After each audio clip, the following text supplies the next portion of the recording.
Umemwona? Nimemwona. Sasa sikia sawa. Yule dem mimi ananipenda. Na hapo ameniita tuonane. Sasa mimi simtaki yule dem, nataka tuachane. Kumbe umtaki? Sasa cha kufanya sawa? Mimi nataka wewe uende pale, nikukute kama vile unamtongoza sawa? Na mimi ndo nitumie hiyo kama gia mimi kuachana na yeye. Hiyo limeisha. Nifanya hivyo mwanangu. Au vipi? God have mercy upon us.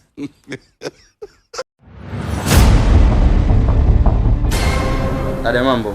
Poa vipi? Tuachane naye. Dada yangu tangia nimetoka kule wewe amini dada yangu. Nimetoka kukupenda. Jinsi ulivyokuwa mweupe hivyo jamani. Nisaidie basi hata niwe na wewe jamani. Nisaidie. Hamna, mimi na mpenzi wangu namsubiri. Usinifanyie hivyo. Usije kaniharibia kakaangu. Naomba uende. Nenda. Dada yangu bwana please. Bana usinishike, nenda. Wapendi dada yangu. Vipi nani? Hamna mpenzi wangu. Mimi hata simjui kaka. Kwa hiyo umeniita hapa kuja kunionyesha madanga wako, si ndio? Hamna.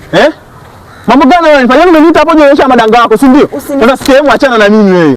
Sasa sikia mwanamke, mimi sikutaki na kuanzia leo sikutaki. Kweli mwanangu umtaki kweli? Mimi simtaki wewe. Kweli. Simtaki. Dada, huyu bwana mimi alinituma nije nikutongoze ili muachane naye. Kwamba wewe hakutaki. Sawa. Sasa sikia, mimi nimekupenda kutoka moyoni. Tuondoke. Kwa mwanangu vipi sasa mbona? Sasa umesema umtaki? Tuondoke dada. Sasa umesema umtaki.